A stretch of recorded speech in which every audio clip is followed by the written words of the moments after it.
ഏറെ ബഹുമാന്യനായ അധ്യക്ഷൻ, മലപ്പുറം ജില്ലാ നിവർത്തന പ്രക്ഷോഭ ജാഥയുടെ ഉപനായകനും ഫ്രണ്ട് മൂവ്മെൻറ്റ് മലപ്പുറം ജില്ലാ കമ്മിറ്റിയുടെ ജനറൽ സെക്രട്ടറിയുമായിട്ടുള്ള പ്രിയപ്പെട്ട ബാസിത്താനൂർ, ഈ സമാപന സമ്മേളനം ഉദ്ഘാടനം ചെയ്ത ബഹുമാന്യനായ പാർട്ടിയുടെ സംസ്ഥാന ഉപാധ്യക്ഷൻ ശ്രീ കെ ഷഫീഖ്, ബഹുമാന്യനായ പാർട്ടിയുടെ ജില്ലാ ഉപാധ്യക്ഷൻ Shri Arif ചുണ്ടയിൽ, federation of Indian trade യൂണിയൻ്റെ മലപ്പുറം ജില്ലാ പ്രസിഡന്റ് പ്രിയപ്പെട്ട കാതറങ്ങാടിപ്പുറം, വുമൺ ജസ്റ്റിസ് മൂവ്മെൻറ്റിൻ്റെ മലപ്പുറം ജില്ലാ സെക്രട്ടറി പ്രിയപ്പെട്ട ശ്രീമതി ജസീല കെ പി, ഏറെ ബഹുമാന്യനായ പ്രവാസി വെൽഫെയർ ഫോറത്തിൻ്റെ മലപ്പുറം ജില്ലാ പ്രസിഡന്റ് ശ്രീ ബന്ന മുതുവല്ലൂർ, പാർട്ടിയുടെ മങ്കട മണ്ഡലം പ്രസിഡന്റ് ബഹുമാന്യനായ ശ്രീ ഫാറൂഖ് മക്കരപ്പറമ്പ്, പെരിന്തൽമണ്ണ മണ്ഡലം കമ്മിറ്റിയുടെ പാർട്ടിയുടെ പ്രസിഡന്റ് ബഹുമാന്യനായ ശ്രീ അത്തീഖ് ശാന്തപുരം, ഈ സ്റ്റേജിലിരിക്കുന്ന പാർട്ടിയുടെയും ഫ്രട്ടേണിറ്റിയുടെയും പ്രിയപ്പെട്ട നേതാക്കളെ, ഈ സമരജാഥയിൽ നമ്മളോടൊപ്പം ഒന്നിച്ച് ഇത്രയും കിലോമീറ്റർ താണ്ടി മക്കരപ്പറമ്പിലെത്തിയിട്ടുള്ള പ്രിയപ്പെട്ട സഹപ്രവർത്തകരെ, രക്ഷിതാക്കളെ, എന്നെ ശ്രവിക്കുന്ന നല്ലവരായ ജനാധിപത്യ വിശ്വാസികൾ, ഈ സമരത്തിൻ്റെ ഉദ്ദേശ ലക്ഷ്യങ്ങളെക്കുറിച്ച് ഇതിനു മുമ്പ് വ്യത്യസ്തങ്ങളായ സംസാരങ്ങളിൽ പ്രതിപാദിക്കപ്പെട്ടിട്ടുള്ളതാണ്. ബഹുമാന്യരായ നേതാക്കൾ പറഞ്ഞു വച്ചതിൻ്റെ തുടർച്ച മാത്രം പറഞ്ഞ് വളരെ പെട്ടെന്ന് അവസാനിപ്പിക്കാം എന്നാണ് വിചാരിക്കുന്നത്. പ്രിയപ്പെട്ടവരെ, നമ്മുടെ ജില്ല മലപ്പുറം ജില്ല രൂപീകരിക്കപ്പെട്ട ഒന്നാം നാൾ മുതൽ, അല്ലെങ്കിൽ രൂപീകരണത്തെക്കുറിച്ചുള്ള ചർച്ചകൾ ആരംഭിക്കുന്ന ഘട്ടം മുതൽ തന്നെ മലപ്പുറം ജില്ല സവിശേഷമായ വിവേചനങ്ങൾക്കും മാറ്റി നിർത്തലുകൾക്കും വിധേയമാക്കിക്കൊണ്ടിരിക്കുന്നുണ്ട്. കേരളത്തിൽ 956 അല്ലെങ്കിൽ ഐക്യ കേരളം രൂപീകരിക്കപ്പെടുമ്പോൾ കേരളത്തിൽ 14 ജില്ലകളില്ല. എന്നാൽ കേരളത്തിലെ മറ്റേതൊരു ജില്ലയും രൂപീകരിക്കപ്പെടുമ്പോൾ ഉണ്ടാകാത്ത ഒരു കോലിളക്കം 969 മലപ്പുറം ജില്ല രൂപീകരിക്കപ്പെടുമ്പോൾ ഉണ്ടായിട്ടുണ്ട് എന്ന് നമുക്കറിയാം. മലപ്പുറം ജില്ല മുസ്ലിം ഭൂരിപക്ഷമുള്ള ഒരു പ്രദേശമായതുകൊണ്ട് ഇവിടെ ഇങ്ങനെ ഒരു ജില്ല രൂപീകരിക്കപ്പെട്ടാൽ അത് കുട്ടി പാകിസ്ഥാനായി മാറും എന്ന വാദം സവിശേഷമായും സംഘപരിവാർ ശക്തികളുടെ ഭാഗത്ത് നിന്ന് ഉയർത്തപ്പെട്ടിട്ടുണ്ട്. അതിനെ അല്പം മയപ്പെടുത്തി മലപ്പുറത്തൊരു ജില്ല രൂപീകരിക്കപ്പെട്ടാൽ അത് മാപ്പിളസ്ഥാനായി മാറും എന്ന ആക്ഷേപം ഉന്നയിച്ചവരുടെ കൂട്ടത്തിൽ മലപ്പുറം ജില്ലയിലും കേരളത്തിലുമുള്ള മതേതര പാർട്ടികൾ ഉണ്ടായിരുന്നു എന്ന് നമുക്ക് കാണാൻ കഴിയും. മലപ്പുറത്ത് വിഷയസംബന്ധമായി അന്നത്തെ കോൺഗ്രസിൻ്റെ നേതാവ് ശ്രീ ആര്യാട മുഹമ്മദ് നടത്തിയിട്ടുള്ള മലപ്പുറം ജില്ലാ രൂപീകരണ വിരുദ്ധ യാത്ര ചരിത്രത്തിൽ അടയാളപ്പെടുത്തപ്പെട്ടിട്ടുള്ളതാണ്. അപ്പം മലപ്പുറത്തിനകത്ത് നിന്നും പുറത്തു നിന്നും സജീവമായി തന്നെ ഇങ്ങനെ ഒരു ജില്ല രൂപീകരിക്കുന്നതുമായി ബന്ധപ്പെട്ട എതിർപ്രവർത്തനങ്ങൾ ഉണ്ടായിട്ടുണ്ട്. 981 പത്തനംതിട്ട ജില്ല രൂപീകരിക്കപ്പെടുന്നത്. ഞാനിത് കമ്പയർ ചെയ്ത് പറയാൻ കാര്യം, പത്തനംതിട്ട ജില്ല രൂപീകരിക്കാൻ ആകെക്കൂടെ കാരണക്കാരനായത് കെ കരുണാകരൻ നായർ എന്ന് പറയുന്ന ഒരു MLA ആണ്. അദ്ദേഹം ഒരു ഡിമാൻഡ് വെച്ചതാണ്, ഒരു പൊളിറ്റിക്കൽ ഡിമാൻഡ് വെച്ചതാണ്. അദ്ദേഹം മന്ത്രിസ്ഥാനമൊന്നുമല്ല ആഗ്രഹിച്ചത്. അദ്ദേഹം ഒരു ജില്ല വേണമെന്നൊരു ഡിമാൻഡ് വെക്കുകയും നാട്ടിലൊരു കോലിളക്കവും ഇല്ലാതെ, യാതൊരു രാഷ്ട്രീയപരമായ വാഗ്വാദങ്ങളും സംവാദങ്ങളൊന്നും ഇല്ലാതെ ഒരു സുപ്രഭാതത്തിൽ 81 പത്തനംതിട്ട ജില്ല രൂപീകരിക്കപ്പെട്ടു. എന്നാൽ 69 സ്വാഭാവികമായും വികസനത്തിന്റെ കണക്ക് വിഭവങ്ങളുടെ വിതരണത്തിൻ്റെ കണക്കുകൾ ജനസംഖ്യാനുപാതികമായ ആളുകളിലേക്ക് എത്താൻ വേണ്ടിയിട്ടാണ് നമ്മുടെ നാട്ടിൽ വ്യത്യസ്തങ്ങളായ ഫെഡറൽ സംവിധാനങ്ങൾ രൂപീകരിക്കപ്പെട്ടിട്ടുള്ളത്. ആ താല്പര്യത്തിൻ്റെ പുറത്ത് വികസനം താഴെ തട്ടിലേക്ക് എത്തണം എന്നുള്ള ഭരണകൂടപരമായ അല്ലെങ്കിൽ ഭരണപരമായ താല്പര്യത്തിൻ്റെയും സൗകര്യത്തിൻ്റെയും ഭാഗമായി 969 മലപ്പുറത്തൊരു ജില്ല രൂപീകരിക്കപ്പെടുമ്പോൾ ഞങ്ങളുടെ വികസന പങ്കിൽ നിന്ന് മലപ്പുറത്തുകാർ കൊണ്ടുപോകുന്നു എന്നുള്ള വാദമല്ല ഉണ്ടായത്. നേരെ മറിച്ച് വംശീയമായി ഇതാ മലപ്പുറത്തെന്തോ വർഗീയമായിട്ടുള്ള ഒരു ചേരിതിരിവിന്, സാമുദായികമായിട്ടുള്ള ഒരു ജില്ലാ രൂപീകരണത്തിന് വഴിയൊരുങ്ങുന്നു എന്ന ചർച്ചകളിലാണ് 1970കളിൽ ജനാധിപത്യ കേരളം സാക്ഷ്യം വഹിച്ചത് എന്ന് നമുക്ക് കാണാൻ കഴിയും. ഞാൻ പറഞ്ഞു വന്നത്, ഫ്രട്ടേണിറ്റി മൂവ്മെന്റ് മലപ്പുറം ജില്ലാ നിവർത്തന പ്രക്ഷോഭത്തെക്കുറിച്ച് സംസാരിക്കുമ്പോൾ ഏതോ ഒരു സുപ്രഭാതത്തിൽ ഏതോ ഒരു ചെറിയ വിഷയത്തിൽ മലപ്പുറം ജില്ല അനുഭവിക്കുന്ന എന്തോ ചെറിയ പ്രശ്നങ്ങൾ അഡ്രസ് ചെയ്യാൻ വേണ്ടിയിട്ടല്ല ഞങ്ങൾ ഈ സമരത്തിന് നേതൃത്വം കൊടുത്തുകൊണ്ടിരിക്കുന്നത് എന്ന് എന്നെ കേൾക്കുന്ന ജനാധിപത്യ വിശ്വാസികൾ മനസ്സിലാക്കണം. നേരെ മറിച്ച് മലപ്പുറം എന്ന ആശയത്തിന് തന്നെ അതിൻ്റെ രൂപീകരണത്തിന്റെ 1-ാം നാൾ മുതൽ അള്ളുവെക്കാനുള്ള നിരന്തരമായ ശ്രമങ്ങൾ കേരളത്തിൽ ഉണ്ടായിട്ടുണ്ട് എന്ന് നമ്മൾ തിരിച്ചറിയണം. അപ്പോൾ വികസനപരമായ വിഷയങ്ങളിലും അത് ഉണ്ടാകും. ഫ്രട്ടേണിറ്റി മൂവ്മെന്റ് അതിന്റെ രൂപീകരണ കാലഘട്ടത്തിന്റെ നല്ലൊരു ശതമാനവും കഴിഞ്ഞ 8 വർഷക്കാലം മലപ്പുറത്ത് ഞങ്ങളുടെ സമരങ്ങളുടെ നല്ലൊരു പങ്കും ഞങ്ങൾ നിർവഹിച്ചത് മലപ്പുറത്തെ 10ാം തരം പാസ്സാകുന്ന കുട്ടികളുടെ +1 സീറ്റുമായി ബന്ധപ്പെട്ട ലഭ്യതയുമായി ബന്ധപ്പെട്ട ചോദ്യങ്ങളിലും സംവാദങ്ങളിലുമാണ്. കേരളത്തിൽ ഒരു വർഷം 10ാം തരം പാസ്സാകുന്ന 3 കുട്ടികളിൽ ഒരു കുട്ടിക്ക് പൊതു സംവിധാനത്തിൽ പഠിക്കാൻ ഇടമില്ലാത്ത ഒരേ ഒരു ജില്ല അത് മലപ്പുറം ജില്ലയാണ്. ഏതാണ്ട് കഴിഞ്ഞ വർഷത്തെ ഒരു കണക്കെടുത്ത് പരിശോധിച്ചാൽ 84,000-ഓളം ആളുകൾ ഉപരിപഠനത്തിന് അവരുടെ ചോയ്സായി +1 സെലക്ട് ചെയ്ത് അപേക്ഷിച്ച് സീറ്റിനായി കാത്തുനിന്നവരുടെ എണ്ണം മലപ്പുറത്തുണ്ട്.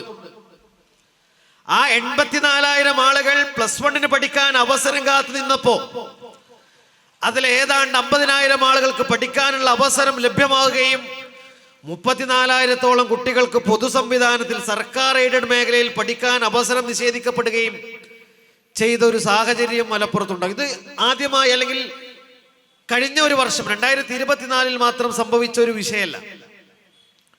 1998 നമ്മുടെ നാട്ടിൽ +2 സംവിധാനം നിലവിൽ വരുന്നത്. ഇ കെ നായനാരിന്റെ ഗവൺമെന്റ് അന്ന് പി ജെ ജോസഫ് ഇടതുപക്ഷത്തായിരിക്കുമ്പോൾ വിദ്യാഭ്യാസ വകുപ്പ് മന്ത്രിയായിരിക്കുമ്പോൾ പ്രീ ഡിഗ്രി സംവിധാനം നമ്മുടെ നാട്ടിൽ നിർത്തലാക്കിക്കൊണ്ട് +2 സംവിധാനം നടപ്പിലാക്കി. ഒന്നാമത്തെ സർക്കാർ +2 നടപ്പിലാക്കിയ ഒന്നാമത്തെ സർക്കാർ മലപ്പുറത്തിന് ജനസംഖ്യാനുപാതികമായിട്ടുള്ള വിഭവങ്ങൾ തന്നില്ല. 2001 കേരളത്തിൽ അധികാരത്തിൽ വന്ന എ കെ ആന്റണിയുടെ ഗവൺമെന്റിന്റെ കാലഘട്ടത്തിൽ നമ്മുടെ പ്രദേശത്തുകാരന് കൂടിയായിട്ടുള്ള നാലകത്ത് സൂപ്പി സാഹിബ് വിദ്യാഭ്യാസ വകുപ്പ് മന്ത്രിയാകുമ്പോഴും അദ്ദേഹത്തിന്റെ കാലഘട്ടത്തിൽ കുറച്ച് സംവിധാനങ്ങൾ നമ്മുടെ നാട്ടിലേക്ക് വന്നത് അധികവും പ്രൈവറ്റ് മേഖലയിലാണ്. പണം കൊടുത്ത് പഠിക്കാനുള്ള അവസരങ്ങളാണ് ഉണ്ടാക്കിയത്. ജനാധിപത്യപരമായി, ഭരണപരമായി, അവകാശപരമായി നമുക്ക് സൗജന്യമായി സർക്കാർ എയ്ഡഡ് സംവിധാനത്തിൽ പഠിക്കാനുള്ള അവസരങ്ങൾ ഉണ്ടാക്കാൻ ആന്റണി ഗവൺമെന്റിന്റെ കാലഘട്ടത്തിൽ സൂപ്പി സാഹിബിനോ ആ ഗവൺമെന്റിന്റെ അവസാനത്തിൽ വന്ന 1-ാം ഉമ്മൻചാണ്ടി സർക്കാരിന്റെ കാലഘട്ടത്തിൽ ഇ.ടി. ബഷീർ സാഹിബിനോ കഴിഞ്ഞില്ല. അവർ പണം കൊടുത്താൽ അഥവാ മലപ്പുറത്ത് പണം കൊടുത്ത് പഠിക്കാൻ പറ്റുന്ന അവസരങ്ങൾ ഉണ്ടാക്കുന്നതിനുള്ള വ്യഗ്രതയിലാണ് അവരുണ്ടായിരുന്നത്. 2001 കേരളത്തിലെ 10ാം തരത്തിന്റെ റിസൾട്ട് ഒന്ന് കുറഞ്ഞു പോയപ്പോ 964 CPIയിൽ നിന്ന് ഇറങ്ങി വന്ന് ഇടതുപക്ഷത്ത് CPM എന്ന് പറയുന്ന സംഘടന ഉണ്ടാക്കാൻ രൂപീകരിച്ച ഇടതുപക്ഷ നേതാക്കളിൽ ജീവിച്ചിരിക്കുന്ന ഒരേ ഒരു നേതാവായിട്ടുള്ള സഖാവ് VS അച്യുതാനന്ദൻ പറഞ്ഞത് മലപ്പുറത്തെ കുട്ടികൾ തോൽക്കുന്നത് കൊണ്ടാണ് കേരളത്തിന്റെ വിജയ ശതമാനം കുറയുന്നത് എന്നാണ്. നമ്മുടെ നാട്ടിൽ വിജയബേരി പദ്ധതി അതിനുശേഷം നടപ്പിലാക്കി. അങ്ങനെ മലപ്പുറത്തിന്റെ റിസൾട്ട് ക്രമാനുഗതമായി വളരാൻ തുടങ്ങി. 2001 കേരളത്തിന്റെ റിസൾട്ട് കുറയാനുള്ള കാരണക്കാർ മലപ്പുറത്തെ കുട്ടികൾ കൂട്ടമായി തോൽക്കുന്നതാണ് കാരണമെന്ന് പറഞ്ഞ സാക്ഷാൽ VS അച്യുതാനന്ദൻ 2003 10ാം തരം റിസൾട്ടിൽ മലപ്പുറത്ത് ഭേദപ്പെട്ട റിസൾട്ട് വന്നപ്പോ അതേ VS അച്യുതാനന്ദൻ പറഞ്ഞത് മലപ്പുറത്തെ കുട്ടികൾ കോപ്പി അടിക്കുന്നത് കൊണ്ടാണ് വിജയിക്കുന്നത് എന്നാണ്. അത്രമേൽ മലപ്പുറം വിരുദ്ധമായ മനോഭാവം ഇടതുപക്ഷം എല്ലാ കാലഘട്ടത്തിലും വെച്ചു പുലർത്തിയിരുന്നു എന്ന് കേരളത്തിന്റെ രാഷ്ട്രീയ ചരിത്രം പരിശോധിക്കുമ്പോൾ നമുക്ക് കാണാൻ കഴിയും. അതിനുശേഷം വന്ന VS അച്യുതാനന്ദന്റെ ഗവൺമെന്റിൽ MA ബേബി വിദ്യാഭ്യാസ വകുപ്പ് കൈകാര്യം ചെയ്യുമ്പോഴും മലപ്പുറത്തേക്ക് തിരിഞ്ഞു നോക്കിയിട്ടില്ല. അതിനുശേഷം വീണ്ടും രണ്ടാം ഉമ്മൻചാണ്ടി സർക്കാരിന്റെ കാലഘട്ടത്തിൽ ഔക്കാദർ കുട്ടി നഹാ സാഹിബിന്റെ മകൻ PK അബ്ദുൾ റബ്ബ് സാഹിബ് വിദ്യാഭ്യാസ വകുപ്പ് കൈകാര്യം ചെയ്തു. ഞാനത് പറയുമ്പോൾ എന്നെ കേൾക്കുന്ന UDF-ന്റെ സുഹൃത്തുക്കളോട് എനിക്ക് ഓർമ്മപ്പെടുത്താനുള്ളത് 5 വർഷക്കാലം അബ്ദുൾ റബ്ബ് സാഹിബ് വിദ്യാഭ്യാസ വകുപ്പ് കൈകാര്യം ചെയ്തു. താരതമ്യേന മലപ്പുറത്തെ കുട്ടികൾ കൂട്ടം കൂട്ടമായി പഠിക്കാൻ തുടങ്ങിയ ഒരു കാലം, ഇവിടെ സീറ്റിന്റെ അപര്യാപ്തത കൂടിക്കൂടി വന്ന ഒരു കാലം, 5 വർഷക്കാലം തിരൂരങ്ങാടി മണ്ഡലത്തിൽ നിന്ന് പ്രതിദാനം ചെയ്തുകൊണ്ട് അബ്ദുൾ റബ്ബ് സാഹിബ് വിദ്യാഭ്യാസ വകുപ്പ് കൈകാര്യം ചെയ്യുമ്പോൾ എന്നെ കേൾക്കുന്ന ജനാധിപത്യ വിശ്വാസികൾ തിരിച്ചറിയണം, കേരളത്തിൽ 10ാം തരം പാസ്സാകുന്ന കുട്ടികൾക്ക് ഉപരിപഠനത്തിന് പൊതുസംവിധാനത്തിൽ സീറ്റുകളില്ലാത്ത കേരളത്തിലെ 140 മണ്ഡലങ്ങളിൽ പിന്നാക്കാവസ്ഥയിൽ 1ാം റാങ്കുള്ള മണ്ഡലം PK അബ്ദുൾ റബ്ബ് സാഹിബ് പ്രതിദാനം ചെയ്യുന്ന തിരൂരങ്ങാടി മണ്ഡലമാണ്. എങ്ങനെയാണ് അത് സംഭവിച്ചത്? ഇച്ഛാശക്തി ഉണ്ടായിരുന്നെങ്കിൽ മാനക്കാടിന്റെ 1ാം സ്ഥാനമെങ്കിലും നീക്കാനുള്ള ഉത്തരവാദിത്തം ഉമ്മൻചാണ്ടി സർക്കാരിൽ വിദ്യാഭ്യാസ വകുപ്പ് കൈകാര്യം ചെയ്യുമ്പോൾ അബ്ദുൾ റബ്ബ് സാഹിബിനുണ്ടായിരുന്നു. ആ ഉത്തരവാദിത്തം നിർവഹിക്കാൻ മലപ്പുറത്തെ മന്ത്രിക്ക് കഴിഞ്ഞിട്ടില്ല. അതിനുശേഷം 1ാം പിണറായി സർക്കാരും 2ാം പിണറായി സർക്കാരും അഥവാ 1998 മുതൽ 2025 വരെ 6 ഗവൺമെന്റുകൾ കേരളം ഭരിച്ചു, മാറി മാറി ഭരിച്ചു. അതിൽ 4 ഇടതുപക്ഷ ജനാധിപത്യ മുന്നണിയുടെ ഗവൺമെന്റാണ്. 10 വർഷം വിദ്യാഭ്യാസ വകുപ്പ് കൈകാര്യം ചെയ്തത് മുസ്ലിം ലീഗാണ്. 10 വർഷം മുസ്ലിം ലീഗ് വിദ്യാഭ്യാസ വകുപ്പ് കൈകാര്യം ചെയ്തിട്ട് 13 വർഷമായി അല്ലെങ്കിൽ 16 വർഷമായി ഇടതുപക്ഷം വിദ്യാഭ്യാസ വകുപ്പ് കൈകാര്യം ചെയ്തിട്ട് മലപ്പുറത്ത് 3 കുട്ടികൾ 10ാം തരം പാസ്സാകുമ്പോൾ അതിലൊരു കുട്ടിക്ക് ഉപരിപഠനത്തിന് സർക്കാർ സംവിധാനത്തിൽ അവസരമില്ലാത്ത ഗതികേട് തുടരുന്നു എന്ന് നമ്മൾ തിരിച്ചറിയണം. ഈ അന്യായത്തെയാണ് ഫ്രട്ടേണിറ്റി മൂവ്മെന്റ് തെരുവിൽ ചോദ്യം ചെയ്ത് അതിന്റെ 8 വർഷക്കാലങ്ങളിൽ അതിന്റെ സമയത്തിന്റെ നല്ല ഒരു പങ്ക് ചെലവഴിച്ചത്. നേരത്തെ ഇവിടെ സൂചിപ്പിക്കപ്പെടുകയുണ്ടായി, മലപ്പുറത്ത് ഈ വർഷം ഞങ്ങൾ വാര്യംകുന്നത്ത് കുഞ്ഞഹമ്മദ് ഹാജിയുടെ പേരമകൾ ഹാജറ ജുമ്മ ഞങ്ങളുടെ മലപ്പുറം മെമ്മോറിയൽ സമരം ഉദ്ഘാടനം ചെയ്യുമ്പോൾ ഞങ്ങൾ പ്രഖ്യാപിച്ചതാണ്, മലപ്പുറത്തെ വിദ്യാർത്ഥികൾക്ക് പഠിക്കാനുള്ള അവസരം നേടിക്കൊടുത്തിട്ടേ ഞങ്ങൾ ഞങ്ങളുടെ മലബാർ അവകാശ പോരാട്ടങ്ങൾ അവസാനിപ്പിക്കൂ എന്ന്. ഞങ്ങൾ ആ സമരം പ്രഖ്യാപിച്ചതിന് ശേഷമാണ് കേരളത്തിന്റെ വിദ്യാഭ്യാസ വകുപ്പ് മന്ത്രി ശിവൻകുട്ടി പറഞ്ഞത്, മലപ്പുറം ജില്ലയിൽ 5000-ഓളം 6000-ഓളം സീറ്റ് ഒഴിഞ്ഞു കിടക്കുകയാണ്, അതുകൊണ്ട് മലപ്പുറത്തേക്ക് അധികമായി ബാച്ചോ സീറ്റോ കൊടുക്കുന്നതിനെ കുറിച്ചുള്ള ചർച്ച പോലും ഇല്ല എന്ന്. അഥവാ ഇവിടെ സീറ്റ് എക്സസ് ആണ്. അങ്ങനെ മലപ്പുറത്ത് സീറ്റ് ഇങ്ങനെ കൂമ്പാരം പോലെ ഒഴിഞ്ഞു കിടക്കുന്നു എന്ന് പറഞ്ഞ ശിവൻകുട്ടിയെ കൊണ്ട് നിരന്തരമായി സമരങ്ങളിലൂടെ, നിരന്തരമായ അവകാശ പോരാട്ടങ്ങളിലൂടെ 6000 സീറ്റ് ഒഴിഞ്ഞു കിടക്കുന്നു എന്ന് പറഞ്ഞ ശിവൻകുട്ടിയെ കൊണ്ട് 7800 സീറ്റ് മലപ്പുറം ജില്ലയിലേക്ക് അനുവദിച്ച സംഘടനയുടെ പേരാണ് ഫ്രട്ടേണിറ്റി മൂവ്മെന്റ് എന്ന് എന്നെ കേൾക്കുന്ന ജനാധിപത്യ വിശ്വാസികൾ തിരിച്ചറിയണം. അതുകൊണ്ട് ഞങ്ങൾ ഈ നിവർത്തന പ്രക്ഷോഭം പ്രഖ്യാപിക്കുമ്പോൾ ഞങ്ങൾ 7 ഡിമാൻഡുകൾ മുന്നിൽ വെക്കുന്നുണ്ട്. ആ 7 ഡിമാൻഡുകളും ഇവിടത്തെ ഗവൺമെന്റുകളെ കൊണ്ട് നടപ്പിലാക്കി മാറ്റിയിട്ട്, അത് തീരുമാനമാക്കി മാറ്റിയിട്ട് ഞങ്ങൾ ഈ സമരത്തെ അവസാനിപ്പിക്കൂ എന്നാണ് ഞങ്ങളുടെ സമര പാരമ്പര്യത്തിന്റെ ചരിത്രത്തിൽ നിന്ന് ഊർജം ഉൾക്കൊണ്ടുകൊണ്ട് ഞങ്ങൾക്ക് പറയാനായിട്ടുള്ളത്. ഇവിടെ സൂചിപ്പിക്കപ്പെട്ട വിഷയങ്ങളിലേക്ക് ഞാൻ പോകുന്നില്ല. മലപ്പുറത്ത് ഒരു KSRTC ആസ്ഥാനമുണ്ട്. ഉമ്മൻചാണ്ടി കേരളം ഭരിക്കുമ്പോൾ ഒരേ ദിവസം ഒരേ A4 പേപ്പറിൽ ഇറങ്ങിയ ജിയോ ഓർഡറിൽ, ഗവൺമെന്റ് ഓർഡറിൽ, ഒരേ പേപ്പറിൽ ഒരേ ദിവസം ഇറങ്ങിയ ഓർഡറിൽ പ്രഖ്യാപിക്കപ്പെട്ട KSRTC ആസ്ഥാനമാണ് തിരുവനന്തപുരത്തെ തമ്പാനൂരിലുള്ള KSRTC ആസ്ഥാനം. അതേപോലെ കോഴിക്കോട് നഗരത്തിലുള്ള കോഴിക്കോട് KSRTC ആസ്ഥാനം, അതേപോലെ മലപ്പുറം നഗരത്തിലെ KSRTC ആസ്ഥാനം, ഇത് മൂന്നും ഉമ്മൻചാണ്ടി കേരളം ഭരിക്കുമ്പോൾ ഒരേ ദിവസം ഒരേ ജിയോ നമ്പറിൽ കേരളത്തിൽ പ്രഖ്യാപിക്കപ്പെട്ട KSRTC ആസ്ഥാനങ്ങളാണ്. എന്നെ കേൾക്കുന്ന ജനാധിപത്യ വിശ്വാസികൾ കോഴിക്കോട് KSRTC ആസ്ഥാനം നിർബന്ധമായും സന്ദർശിച്ച ആളുകളായിരിക്കും. ഉമ്മൻചാണ്ടിയുടെ കാലത്ത് പ്രഖ്യാപിച്ചു, കോഴിക്കോട് KSRTC ആസ്ഥാനം കമ്മീഷൻ ചെയ്തു, ആളുകൾ ഉപയോഗിച്ചു, അവിടെ ബസ്സുകൾ കയറിയിറങ്ങി, അത് പഴകി. എന്നിട്ട് അതിന്റെ റിനോവേഷന് വേണ്ടിയിട്ട് ഗവൺമെന്റ് റീടെൻഡർ വിളിച്ച സാഹചര്യത്തിലാണ് നമ്മളുള്ളത്. തമ്പാനൂരിൽ പ്രഖ്യാപിക്കപ്പെട്ട KSRTC ആസ്ഥാനവും ഉദ്ഘാടനം കഴിഞ്ഞു, ആളുകൾ ഉപയോഗിച്ചു, അത് പഴകി. അതിന്റെ റിനോവേഷൻ വർക്കിന് വേണ്ടി ഗവൺമെന്റ് റീടെൻഡർ വിളിച്ചു.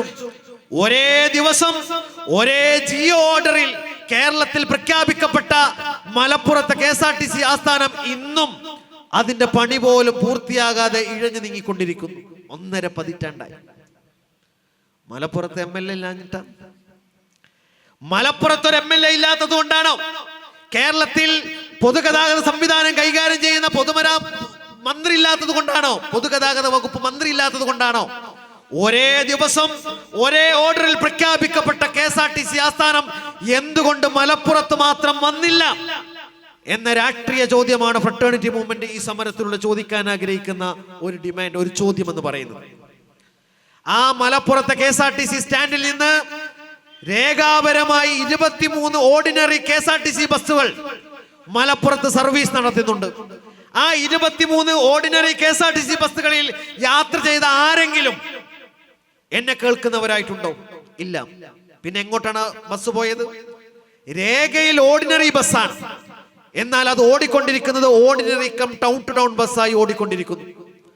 മലപ്പുറത്ത് മാത്രം ജനങ്ങളുടെ സൗകര്യത്തിനു വേണ്ടി പ്രഖ്യാപിക്കപ്പെടുന്ന പദ്ധതികൾ എങ്ങനെയാണ് ഇതുപോലെ അട്ടിമറിക്കപ്പെടുന്നത്? മലപ്പുറത്തെ എത്ര KSRTC ബസ്സിൽ മലപ്പുറത്തെ വിദ്യാർത്ഥികൾക്ക് കൺസെഷൻ കിട്ടുന്നുണ്ട്? കൺസെഷൻ കിട്ടൂല, കാര്യം ടൗൺ ടു ടൗൺ ബസ്സാണ്. 23 ഓർഡിനറി ബസ്സുകൾ പേര് മാറ്റി നമ്മളെ കബളിപ്പിച്ചുകൊണ്ട് മലപ്പുറത്തെ റോഡിലൂടെ ദിവസങ്ങളോളമായി, വർഷങ്ങളോളമായി കബളിപ്പിച്ച് 23 KSRTC ബസ്സുകൾ ഓടിക്കൊണ്ടിരിക്കുന്നു.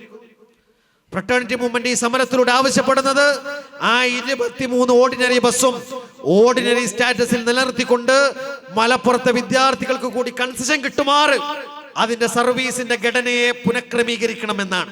പോരാ, മലപ്പുറത്തെ വിദ്യാർത്ഥികൾക്ക് അഥവാ കൂടുതൽ വിദ്യാർത്ഥികൾ പഠിക്കുന്ന മേഖലകളിലേക്ക് സ്റ്റുഡൻസ് ഉള്ളി ഓർഡിനറി ബസ്സുകൾ പ്രഖ്യാപിക്കണമെന്ന ഡിമാൻഡാണ് ഫ്രട്ടേണിറ്റി മൂവ്മെന്റ് ഈ സമരത്തിലൂടെ കാര്യമായി ആവശ്യപ്പെടുന്ന ഒരു വിഷയം എന്ന് പറയുന്നത്.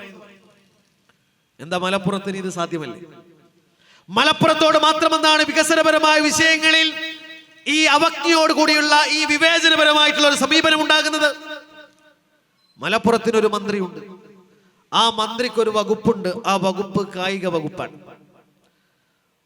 ഞാനൊരു മെസ്സി ഫാനാണ്. മെസ്സിയെ കാണണമെന്ന് അതിയായ ആഗ്രഹമുള്ളയാളാണ് ഞാൻ. പക്ഷേ ബഹുമാനപ്പെട്ട അബ്ദുറഹ്മാൻ മന്ത്രിയോട് പറയാനുള്ളത്, കോടിക്കണക്കിന് രൂപ കൊടുത്ത് മെസ്സിയെ കാണാൻ കാത്തിരിക്കുന്നവരല്ല മലപ്പുറത്തെ കുട്ടികൾ എന്ന് പറയുന്നത്. നേരെ മറിച്ച് മലപ്പുറത്ത് ഒരുപാട് മെസ്സിമാരുണ്ട്, മലപ്പുറത്ത് ഒരുപാട് ക്രിസ്ത്യാനോമാരുണ്ട്, മലപ്പുറത്ത് ഒരുപാട് സലാവുമാരുണ്ട്. ഇവർക്ക് കളിക്കാനുള്ള ഒരു ഗ്രൗണ്ടെങ്കിലും ഉണ്ടാക്കാൻ മലപ്പുറത്തെ മന്ത്രിക്ക് ധാർമ്മികപരമായി ബാധ്യതയുണ്ട് എന്ന ഓർമ്മപ്പെടുത്തലാണ് ഞങ്ങൾ ഈ സമരത്തിലൂടെ പറയുന്നത്. മലപ്പുറത്ത് നിന്ന് മെസ്സിമാരുണ്ടാകണം, മലപ്പുറത്ത് നിന്ന് CR7മാരുണ്ടാകണം. അങ്ങനെ ഉണ്ടാക്കാനുള്ള ഒരു ഇന്റർനാഷണൽ നിലവാരത്തിലുള്ള ഒരു സ്റ്റേഡിയം മലപ്പുറത്ത് സ്ഥാപിക്കാൻ 4 വർഷമായി കായിക വകുപ്പ് കൈകാര്യം ചെയ്യുന്ന അബ്ദുറഹ്മാൻ മന്ത്രിക്ക് കഴിഞ്ഞില്ല എന്ന് മാത്രമല്ല, ആശിക്കുരണിയൻ എന്ന് പറയുന്ന ഒരു കളിക്കാരൻ അതുമായി ബന്ധപ്പെട്ട ആരോപണം ഉന്നയിച്ചപ്പോ അദ്ദേഹം ചെന്നക്ക ലഡുവായിട്ട് അവനെ സാന്ത്വനിപ്പിക്കാൻ. ആശിക്കുരണിന് വേണ്ടത് ലഡുവല്ല, അബ്ദുറഹ്മാന്റെ ഇക്ലി വർത്തമാനമല്ല, ഞങ്ങൾക്ക് വേണ്ടത് ഗ്രൗണ്ടാണ്. ഞങ്ങൾ ആവശ്യപ്പെടുന്നത് കേരളത്തിനും ലോകത്തിനും ഇന്ത്യക്കും പ്രഗത്ഭരായ കായിക താരങ്ങളെ സംഭാവന ചെയ്യുന്ന മണ്ണാണ് മലപ്പുറം എന്ന് പറയുന്നത്. ആ മലപ്പുറത്ത് അത്യാധുനികമായ സൗകര്യങ്ങളോട് കൂടിയിട്ട് ഞങ്ങളുടെ കുട്ടികൾക്ക് പഠിക്കാൻ, ഞങ്ങളുടെ കുട്ടികൾക്ക് കളിച്ചു പഠിക്കാൻ ആവശ്യമായിട്ടുള്ള ഒരു ഗ്രൗണ്ട് വേണം. പോരാ, ഞങ്ങൾക്കൊരു കായിക സർവകലാശാല മലപ്പുറത്തിന് മാത്രമായിട്ട് വേണം. മലപ്പുറത്തിന് മാത്രമായ ഒരു കായിക സർവകലാശാല ഇവിടെ സ്ഥാപിക്കണമെന്ന ഡിമാൻഡാണ് ഫ്രട്ടേണിറ്റി മൂവ്മെന്റ് ഈ സമരത്തിലൂടെ ഉന്നയിക്കുന്ന ഒരു പ്രധാനപ്പെട്ട ഡിമാൻഡ് എന്ന് പറയുന്നത്. നേരത്തെ ഇവിടെ എഞ്ചിനീയറിംഗ് കോളേജിനെ കുറിച്ച് സംസാരിച്ചു. 14 ജില്ലകളിൽ ഒരു ജില്ല മാത്രം ഗവൺമെന്റ് എയ്ഡഡ് മേഖലയിൽ ഒരൊറ്റ എഞ്ചിനീയറിംഗ് കോളേജ് ഇല്ല. ഒരൊറ്റൊന്നില്ല. മഷീട്ട് നോക്കിയാൽ പോലും കാണാവുന്ന ഒരു എഞ്ചിനീയറിംഗ് കോളേജ് 36 വർഷം മലപ്പുറത്ത് നിന്ന് വിദ്യാഭ്യാസ വകുപ്പ് മന്ത്രിമാരുണ്ടായിട്ടുണ്ട്. ഐക്യ കേരള രൂപം കൊണ്ടതിന് ശേഷം 3.5 പതിറ്റാണ്ട് വിദ്യാഭ്യാസ വകുപ്പ് കൈകാര്യം ചെയ്തത് മലപ്പുറത്തെ മന്ത്രിമാരാണ്. എന്നിട്ട് ഒരു എഞ്ചിനീയറിംഗ് കോളേജ് പേരിനെങ്കിലും മലപ്പുറത്തേക്ക് സ്ഥാപിക്കാൻ ഈ ഒരൊറ്റ വിദ്യാഭ്യാസ വകുപ്പ് മന്ത്രിമാരെ കൊണ്ടും കഴിഞ്ഞിട്ടില്ല. ഞങ്ങൾ ഈ സമരത്തിലൂടെ ആവശ്യപ്പെടുന്ന ഒരു ഡിമാൻഡ്, പെരിന്തൽമണ്ണയിൽ നമുക്കൊരു പോളിടെക്നിക് കോളേജ് ഉണ്ട്. നമ്മുടെ മങ്കട മണ്ഡലത്തിൽ, നമ്മുടെ സ്വന്തം ഈ മണ്ഡലത്തിൽ ഒരു പോളിടെക്നിക് കോളേജ് ഉണ്ട്. അതിന്റെ ക്യാമ്പസ് പ്രവിശാലമാണ്. ആ ക്യാമ്പസിൽ പോളിടെക്നിക് കോളേജ് നിലനിർത്തിക്കൊണ്ട് തന്നെ നൂതനമായ കോഴ്സുകളോട് കൂടി പുതിയ കാലഘട്ടത്തിന്റെ ആവശ്യങ്ങളെ അഡ്രസ് ചെയ്യുന്ന നൂതനമായ ട്രേഡുകളോട് കൂടി ഒരു ഗവൺമെന്റ് എഞ്ചിനീയറിംഗ് കോളേജ് പെരിന്തൽമണ്ണയിൽ അങ്ങാടിപ്പുറത്തെ ഗവൺമെന്റ് പോളിടെക്നിക് കോളേജിൽ സ്ഥാപിക്കണമെന്ന ഡിമാൻഡാണ് ഫ്രട്ടേണിറ്റി മൂവ്മെന്റ് ഈ സമരത്തിലൂടെ ഉയർത്തുന്ന മറ്റൊരു ആവശ്യമെന്ന് പറയുന്നത്. ഇത് വളരെ പ്രധാനപ്പെട്ട മലപ്പുറത്തിന്റെ ഒരു ആവശ്യമാണ്.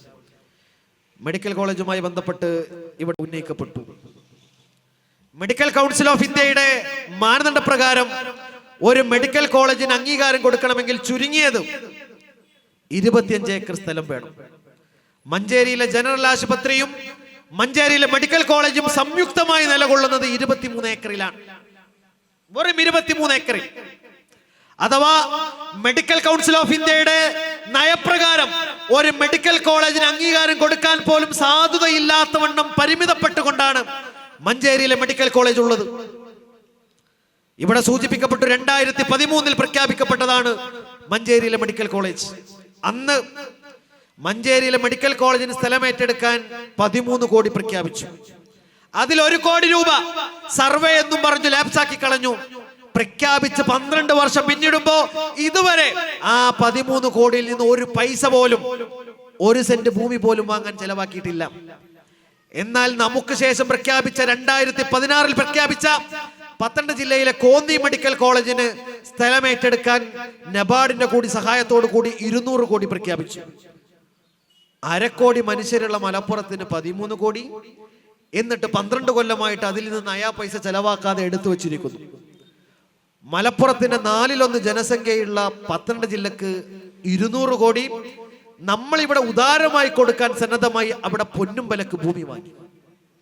പൊന്നുംബലക്കാണ് 50ഓളം ഏക്കർ ഭൂമി 200 കോടി നബാർഡിന്റെ കൂടി സഹായത്തോടു കൂടി വാങ്ങിയെന്ന് മാത്രമല്ല, അതിനുശേഷം ആ 50 ഏക്കർ ഭൂമിയിൽ മെഡിക്കൽ കോളേജ് അഥവാ മെഡിക്കൽ കൗൺസിൽ ഓഫ് ഇന്ത്യ ഒരു ഐഡിയൽ മെഡിക്കൽ കോളേജിന് എന്തൊക്കെ വേണമെന്ന് പറയുന്നുണ്ടോ ആ കാറ്റഗറികളെ മുഴുവൻ സാധൂകരിച്ചുകൊണ്ട് പിന്നീട് 336 കോടി രൂപ കോന്നിയിലെ മെഡിക്കൽ കോളേജിന് പ്രഖ്യാപിച്ചു. മൊത്തം 536 കോടി രൂപ കോന്നിയിലെ മെഡിക്കൽ കോളേജ്. 12 ലക്ഷം ജനങ്ങളുള്ള കോന്നിക്കാർക്ക് 536 കോടി രൂപ.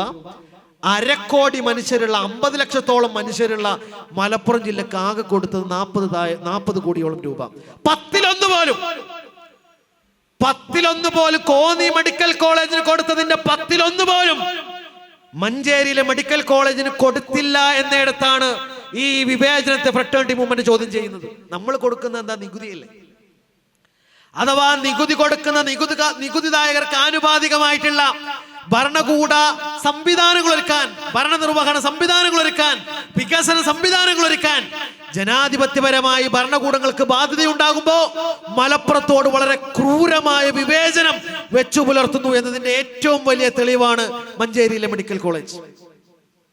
വെട്ടേക്കാടുള്ള പ്രദേശ നിവാസികൾ പറഞ്ഞു, നമ്മളെ നാട്ടിലേക്ക് ഒരു മെഡിക്കൽ കോളേജ് വരില്ലേ, ഞങ്ങൾ 25 ഏക്കർ ഭൂമി സൗജന്യമായി കൊടുക്കാം, ബാക്കി 25 ഏക്കർ സർക്കാർ പറയുന്ന പൈസക്ക് തരാം. നിങ്ങൾ എത്രയാണോ പൈസ നിശ്ചയിക്കുന്നത് ആ പൈസക്ക് തരാം.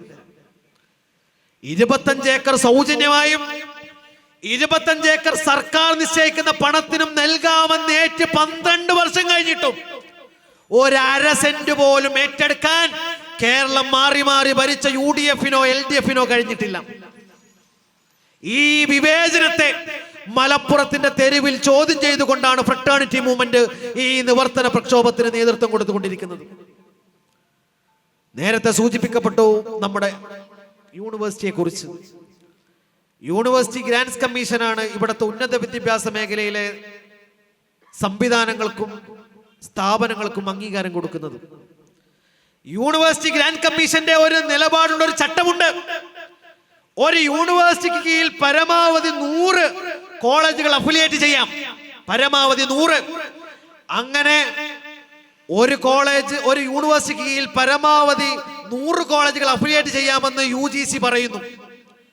മലപ്പുറത്തിനും തൃശ്ശൂരിനും പാലക്കാടിനും വയനാടിനും കോഴിക്കോടിനുമായിട്ടുള്ള 5 ജില്ലകൾക്ക് നമുക്കൊരു യൂണിവേഴ്സിറ്റി ഉണ്ട്, കാലിക്കറ്റ് യൂണിവേഴ്സിറ്റി. ആ യൂണിവേഴ്സിറ്റിയിൽ 413 കോളേജുകൾ അഫിലിയേറ്റ് ചെയ്തിട്ടുണ്ട്. UGCയുടെ മാനദണ്ഡപ്രകാരം 4 യൂണിവേഴ്സിറ്റി വേണ്ടിടത്ത് നമുക്കുള്ളത് ഒരു യൂണിവേഴ്സിറ്റിയാണ്.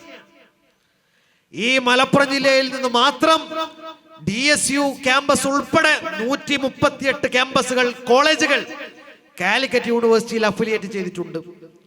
ഫ്രട്ടേണിറ്റി മൂവ്മെന്റ് ഈ സമരത്തിലൂടെ ആവശ്യപ്പെടുന്ന ഒരു ഡിമാൻഡ് എന്ന് പറയുന്നത് കാലിക്കറ്റ് യൂണിവേഴ്സിറ്റിക്ക് കീഴിൽ മലപ്പുറം ജില്ലയിൽ നിന്ന് മാത്രം 138 ക്യാമ്പസുകൾ അഫിലിയേറ്റ് ചെയ്ത സ്ഥിതിക്ക് കോഴിക്കോട് സർവകലാശാലയെ മലപ്പുറത്തിന് മാത്രമായിട്ട് ക്രമീകരിക്കണമെന്ന ഡിമാൻഡാണ്. ഞങ്ങളുടെ ഈ സമരത്തിൽ ഞങ്ങൾ ഉന്നയിക്കുന്ന വളരെ പ്രധാനപ്പെട്ട ഒരു ഡിമാൻഡ് അതാണ്. നമ്മുടെ തീരദേശ മേഖലയിൽ ഒരു ഫിഷറീസ് ടെക്നിക്കൽ സ്കൂളുണ്ട്. ആ ഫിഷറീസ് ടെക്നിക്കൽ സ്കൂളിൽ പഠിച്ചിറങ്ങുന്ന വിദ്യാർത്ഥികൾക്ക് ഉന്നത വിദ്യാഭ്യാസ മേഖലയിലേക്ക് സഞ്ചരിക്കാൻ സംവിധാനങ്ങളില്ല. 1ാം പിണറായി സർക്കാരിന്റെ കാലഘട്ടത്തിൽ ഫിഷറീസ് വകുപ്പ് മന്ത്രിയായിരുന്ന മേഴ്സിക്കുട്ടിയമ്മ നമ്മുടെ തീരദേശ മേഖലയിലേക്ക് ഒരു ഫിഷറീസ് ടെക്നിക്കൽ കോളേജ് പ്രഖ്യാപിച്ചു. 2ാം പിണറായി സർക്കാരിനെ ആളുകൾ ചവിട്ടി പുറത്താക്കാനുള്ള സമയം അടുത്തിരിക്കുകയാണ്. എന്നിട്ടും 10 വർഷത്തോളമായിട്ടും ഇതുവരെ 1ാം പിണറായി സർക്കാരിന്റെ കാലഘട്ടത്തിൽ പ്രഖ്യാപിക്കപ്പെട്ട നമ്മുടെ തീരദേശ മേഖലയിലെ ഫിഷറീസ് ടെക്നിക്കൽ കോളേജ് യാഥാർത്ഥ്യമായിട്ടില്ല. തീരദേശ മേഖലയിൽ നമ്മുടെ വിദ്യാർത്ഥികളുടെ സ്വയം പര്യാപ്തതക്കും അവരുടെ വികസനപരമായ വിദ്യാഭ്യാസപരമായ മുന്നാക്കാവസ്ഥക്കും വേണ്ടി അടിയന്തിരമായി ഫിഷറീസ് ടെക്നിക്കൽ കോളേജ് യാഥാർത്ഥ്യമാക്കണമെന്ന ഡിമാൻഡാണ് ഫ്രട്ടേണിറ്റി മൂവ്മെന്റ് ഈ സമരത്തിൽ ഉയർത്തുന്ന ഏറ്റവും പ്രധാനപ്പെട്ട ഡിമാൻഡ് എന്ന് പറയുന്നത്. ഞങ്ങളൊരു വിദ്യാർത്ഥി യുവജന പ്രസ്ഥാനമാണ്. ഒരു വിദ്യാർത്ഥി യുവജന പ്രസ്ഥാനം എന്ന നിലക്ക് വിദ്യാർത്ഥികളും യുവാക്കളും അനുഭവിക്കുന്ന പ്രശ്നങ്ങളെ നേർക്കുനേരെ അഡ്രസ് ചെയ്തുകൊണ്ടാണ് ഞങ്ങൾ ഈ സമരത്തെ ഡിസൈൻ ചെയ്തിട്ടുള്ളത്. അതിനർത്ഥം മലപ്പുറത്ത് ഈ വിഷയങ്ങൾ മാത്രമാണ് ഉള്ളത് എന്നതല്ല. ഞങ്ങളുടെ മാതൃപ്രസ്ഥാനമായിട്ടുള്ള വെൽഫെയർ പാർട്ടി കഴിഞ്ഞ 13 വർഷക്കാലമായി മലപ്പുറം ജില്ലയും മലബാറും സവിശേഷമായി അനുഭവിച്ചു കൊണ്ടിരിക്കുന്ന വിദ്യാഭ്യാസപരവും തൊഴിൽപരവും അടിസ്ഥാന സൗകര്യ വികസനപരവും അതുപോലെ പശ്ചാത്തല സൗകര്യപരവും പൊതുഗതാഗത സംവിധാനപരവുമായിട്ടുള്ള വിഷയങ്ങളിൽ നിരന്തരമായി ഇടപെടുകയും ആവശ്യങ്ങൾ ഉന്നയിക്കുകയും ചെയ്യുന്ന ഒരു സംഘടനയാണ്. ആ അർത്ഥത്തിൽ മലപ്പുറം ജില്ലയുടെയും മലബാറിന്റെയും വികസന പിന്നാക്കാവസ്ഥയെ നേർക്കുനേരെ അഡ്രസ് ചെയ്യുന്ന ഒരു മാതൃപ്രസ്ഥാനത്തിന്റെ വിദ്യാർത്ഥി യുവജന പ്രസ്ഥാനം എന്ന നിലക്ക് ഫ്രട്ടേണിറ്റി മൂവ്മെന്റ് ഇവിടുത്തെ വിദ്യാഭ്യാസ തൊഴിൽപരമായ വിഷയങ്ങളിൽ ഊന്നിക്കൊണ്ടാണ് ഞങ്ങളുടെ സമരങ്ങളെ മുന്നോട്ട് കൊണ്ടുപോയിക്കൊണ്ടിരിക്കുന്നത്. ഞാൻ അവസാനിപ്പിക്കുകയാണ്. പ്രിയപ്പെട്ടവരെ, പറഞ്ഞു വന്നത് നമ്മുടെ ഈ സമരങ്ങൾ, നമ്മൾ നടത്തിയിട്ടുള്ള പോരാട്ടങ്ങൾ, ഫ്രട്ടേണിറ്റി മൂവ്മെന്റ് അതിന്റെ മലപ്പുറം ജില്ലയിലെ 1ാമത്തെ ദിവസം മുതൽ ഇതുവരെ നടത്തിക്കൊണ്ടിരിക്കുന്ന സമരങ്ങൾ അത്രയും വിജയിപ്പിച്ച അനുഭവമാണ് മലപ്പുറത്തിനും മലപ്പുറത്തെ ഫ്രട്ടേണിറ്റി ചെറുപ്പത്തിനുമുള്ളത്. ഈ സമരങ്ങൾ ഒരുപക്ഷെ നിങ്ങൾ കേൾക്കുമ്പോൾ നമ്മൾ കുറച്ചധികം ഡിമാൻഡുകൾ ഉന്നയിച്ചിട്ടുണ്ട്. വളരെ പെട്ടെന്ന് സാധ്യമാകുമോ എന്ന് തോന്നുമാറ് ആളുകൾക്ക് അങ്ങനെയാണ്. മലപ്പുറത്തേക്ക് എന്തെങ്കിലും വികസനപരമായ വിഷയങ്ങൾ വരുമ്പോൾ ആളുകൾ പറയും, അതിന് മലപ്പുറത്ത് ജനസാന്ദ്രത കൂടുതലാണല്ലോ, അവിടെ ഭൂമി കിട്ടും. പക്ഷെ മഞ്ചേരിയിൽ 25 ഏക്കർ നമ്മൾ സൗജന്യമായി കൊടുക്കാൻ സന്നദ്ധമാണ്. 25 ഏക്കർ സർക്കാർ പറയുന്ന പണത്തിന് കൊടുക്കാൻ സന്നദ്ധമാണ്. ഇവിടത്തെ പെരിന്തൽമണ്ണയിൽ നമ്മൾ 343 ഏക്കർ കൊടുത്തിട്ട് നിങ്ങൾ എന്താ ചെയ്തത്? ഞങ്ങളുടെ ഉദാരതയിൽ നിന്ന് മലപ്പുറം അതിന്റെ ബെനവലൻസിൽ നിന്ന് 343 ഏക്കർ സർക്കാർ പറയുന്ന തുച്ഛം പണത്തിന് അലിഗർ മുസ്ലിം ഓഫ് ക്യാമ്പസിന് നൽകിയില്ലേ? ഞങ്ങളോട് പറഞ്ഞത് എന്താ? ഈ അഹമ്മദ് സാഹിബ് കേന്ദ്രമന്ത്രിയാകുമ്പോൾ പ്രഖ്യാപിക്കപ്പെട്ടതാണ് അലിഗർ മുസ്ലിം ഓഫ് ക്യാമ്പസ്. ഞങ്ങൾക്ക് നിങ്ങൾ നൽകിയ വാഗ്ദാനം എന്താ? ഉത്തരേന്ത്യയിൽ അലിഗർ ക്യാമ്പസ് പോലെ ഇങ്ങ് തെന്നിന്ത്യയിലെ അലിഗർ മുസ്ലിം ഓഫ് ക്യാമ്പസ് മാറുമെന്നുള്ള പ്രതീക്ഷയാണ് ഞങ്ങൾക്ക് നൽകിയത്. ചുരുങ്ങിയത് 5000 കുട്ടികൾ പഠിക്കുമെന്നാണ് ഞങ്ങളോട് പറഞ്ഞത്. ഇപ്പൊ പഠിക്കുന്നത് 400ഓളം കുട്ടികളാണ്. അത് പ്രഖ്യാപിച്ചിട്ട് 1.5 പതിറ്റാണ്ടായി. ഞങ്ങൾ 343 ഏക്കർ ഭൂമി നിങ്ങൾ പറഞ്ഞ പണത്തിന് നൽകി. എന്നിട്ട് ഞങ്ങൾ നൽകിയ ഭൂമിയിൽ നിങ്ങൾ എന്തുണ്ടാക്കി എന്ന ചോദ്യം വളരെ പ്രസക്തമാണ്. മലപ്പുറത്തിന്റെ ഉദാരതയെ, മലപ്പുറത്തിന്റെ ബെനവലൻസിനെ ചൂഷണം ചെയ്യുക എന്നതിനപ്പുറത്ത് ഞങ്ങൾക്ക് ആനുപാതികമായിട്ടുള്ള വികസനങ്ങളും സൗകര്യങ്ങളും ഒരുക്കാൻ ഈ നാട് ഭരിച്ച ഒരു ഭരണകൂടവും ഇതുവരെയും നൽകാൻ സന്നദ്ധമായിട്ടില്ല എന്നതാണ് നമ്മുടെ അനുഭവം. അതുകൊണ്ട് പ്രിയപ്പെട്ടവരെ, ഈ പോരാട്ടം നമുക്ക് ശക്തിപ്പെടുത്തേണ്ടതുണ്ട്. ഈ പോരാട്ടത്തെ നമ്മൾ ശക്തിപ്പെടുത്തുമ്പോൾ നമുക്ക് മുമ്പിൽ ഒരു ടാർഗറ്റ് ഉണ്ട്.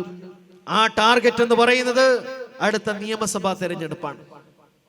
അടുത്ത നിയമസഭാ തെരഞ്ഞെടുപ്പിൽ മലബാറിനും മലപ്പുറത്തിനും സവിശേഷമായി അതിന്റെ പിന്നാക്കാവസ്ഥ പരിഹരിക്കാനുള്ള ഒരു പാക്കേജ് അത് ഏത് മുന്നണിയാണോ പ്രഖ്യാപിക്കുന്നത്, അല്ല, അത് പ്രഖ്യാപിക്കാതെ ഇടതുപക്ഷത്തിനോ വലതുപക്ഷത്തിനോ മലപ്പുറത്തോ മലബാറിലോ വോട്ട് നേടാൻ കഴിയാത്തവണ്ണം സമരോത്സുകമാക്കി നമ്മൾ മലപ്പുറത്തെയും മലബാറിന്റെയും തെരുവുകളെ മാറ്റുമെന്നാണ് ഫ്രട്ടേണിറ്റി മൂവ്മെന്റ് പ്രഖ്യാപിക്കുന്നത്.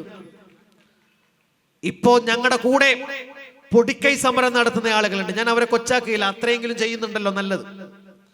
അങ്ങനെയുള്ള പൊടിക്കൈ വർത്തമാനവുമായി അടുത്ത നിയമസഭാ തെരഞ്ഞെടുപ്പിൽ വന്നു കളയാം എന്ന് വിചാരിക്കരുത്. 36 കൊല്ലം വിദ്യാഭ്യാസ വകുപ്പ് കൈകാര്യം ചെയ്യാൻ അവസരമുണ്ടായിട്ട് മൂക്കത്ത് വിരൽ വെച്ച് നോക്കി നിന്നവരോട് കൂടിയാണ് ഞങ്ങൾ ഓർമ്മപ്പെടുത്തുന്നത്. അടുത്ത നിയമസഭാ തെരഞ്ഞെടുപ്പിൽ മലപ്പുറത്തിനും മലബാറിനും ആവശ്യമായിട്ടുള്ള സൗകര്യങ്ങൾ പാക്കേജായി അവതരിപ്പിക്കുന്ന ഒരു തെരഞ്ഞെടുപ്പ് പ്രകടന പത്രിക ഇല്ലാതെ നിങ്ങൾ എവിടെ നിന്ന് പ്രഖ്യാപിക്കപ്പെട്ട സ്ഥാനാർത്ഥികളുമായിട്ട് മലപ്പുറത്ത് വന്നാലും നിലം തൊടിയിക്കില്ല എന്ന പ്രഖ്യാപനവും എന്ന താക്കീതുമാണ് ഫ്രട്ടേണിറ്റി മൂവ്മെന്റ് ഈ സമരത്തിലൂടെ നൽകാൻ ആഗ്രഹിക്കുന്നത്. ഞാൻ അവസാനിപ്പിക്കുകയാണ്. പ്രിയപ്പെട്ടവരെ, നമ്മൾ ഈ സമരം ഐതിഹാസികമായി ഇവിടെ താൽക്കാലികമായി അവസാനിപ്പിക്കുകയാണ്. ഫ്രട്ടേണിറ്റി മൂവ്മെന്റിന്റെ വരാനിരിക്കുന്ന പുതിയ നേതൃത്വം ഇപ്പൊ നമ്മൾ തുടങ്ങി വച്ച ഈ സമരത്തെ ആളും അർത്ഥവും നൽകി, അതിന് വളം നൽകി, അതിനെ മലപ്പുറത്തിന്റെ സമരമണ്ണിൽ കത്തിജ്വലിപ്പിച്ച് നമ്മുടെ പോരാട്ടങ്ങൾക്ക് റിസൾട്ട് ഉണ്ടാകുന്നത് വരെ ഈ സമരത്തെ കൊണ്ടുപോകുമെന്ന വലിയ പ്രതീക്ഷയിലാണ് ഇന്ന് ഈ സമരം നമ്മളിവിടെ താൽക്കാലികമായി അവസാനിപ്പിക്കുന്നത്. എൻ്റെ കൂടെ വന്ന സഹപ്രവർത്തകരോടാണ് എനിക്ക് ഓർമ്മപ്പെടുത്താനുള്ളത്. നമ്മൾ ഈ സമരം പ്രഖ്യാപിക്കുമ്പോൾ നമുക്കൊരു ലക്ഷ്യമുണ്ടായിരുന്നു. ആ ലക്ഷ്യത്തേക്കുള്ള വൈദൂരങ്ങളാണ് നമ്മൾ സഞ്ചരിച്ചത്. അത്രയും നമ്മൾ തടി കുറക്കാൻ നടത്തിയ സമരമല്ല ഇത്. നമ്മൾ ലൈഫ് സ്റ്റൈൽ ഡിസീസിൽ നിന്ന് രക്ഷപ്പെടാൻ വേണ്ടിയിട്ട് നടത്തിയ ജോഗിങ് എക്സസൈസ് അല്ല ഇത്. നമുക്ക് വേറെയും കുറേ പണികൾ ഉണ്ടായിരുന്നു, നമുക്ക് വേറെയും സമര രീതികൾ ഉണ്ടായിരുന്നു. പക്ഷേ നമ്മൾ മലപ്പുറത്തിന്റെ സമര ചരിതത്തെ, മലപ്പുറത്തിന്റെ സമരമണ്ണിനെ തന്നെ ത്രസിപ്പിച്ച് നിർത്തണം എന്നാണ് നമ്മൾ തീരുമാനിച്ചത്. അഥവാ നമുക്ക് ബാക്കിയുള്ളത്, മലബാറിനും മലപ്പുറത്തിനും ബാക്കിയുള്ളത് പ്രതീക്ഷ നൽകാത്ത പരമ്പരാഗത രാഷ്ട്രീയ പാർട്ടിയുടെ ആളുകളുടെ വർത്തമാനങ്ങളെല്ലാം നേരെ മറിച്ച് നമ്മുടെ പൂർവികർ നയിച്ചിട്ടുള്ള ഒരു സമര പാരമ്പര്യത്തിന്റെ പോരാട്ടത്തിന്റെ പാദവീതികളാണ്. ആ പാദവീതികളെ ത്രസിപ്പിച്ച് മാത്രമേ മലപ്പുറത്തിന്റെയും മലബാറിന്റെയും അവകാശ പോരാട്ടങ്ങളെ നമുക്ക് നേടിയെടുക്കാൻ കഴിയും. അതുകൊണ്ട് ഞങ്ങളോടൊപ്പം, ജില്ലാ നേതാക്കളോടൊപ്പം ഈ സമരത്തെ അതിൻ്റെ ആദ്യ മണിക്കൂർ മുതൽ ഇതുവരെ കഴിഞ്ഞ ദിവസങ്ങളായി ഞങ്ങളോടൊപ്പം ഈ സമരത്തിന്റെ ഭാഗമായി സഞ്ചരിക്കുന്ന എൻ്റെ സമര സഹപ്രവർത്തകരെ ഹൃദയത്തോട് ചേർത്ത് അഭിവാദ്യം ചെയ്തുകൊണ്ട് ഞങ്ങൾ ശ്രമിച്ച മുഴുവൻ ആളുകളെയും ഫ്രട്ടേണിറ്റി മൂവ്മെന്റ് മലപ്പുറം ജില്ലാ കമ്മിറ്റിക്ക് വേണ്ടി അഭിവാദ്യം ചെയ്തുകൊണ്ട് ഒരിക്കൽ കൂടെ നിങ്ങൾക്ക് എല്ലാവർക്കും ഫ്രട്ടേണിറ്റി മൂവ്മെന്റിന്റെ ഊഷ്മളമായ ഹൃദയാഭിവാദ്യങ്ങൾ നേർന്നുകൊണ്ട് ഞാൻ എൻ്റെ വാക്കുകൾ ഉപസംഹരിക്കുന്നു. അഭിവാദ്യങ്ങൾ. ജയ് ഭീം, ജയ് ഫ്രട്ടേണിറ്റി.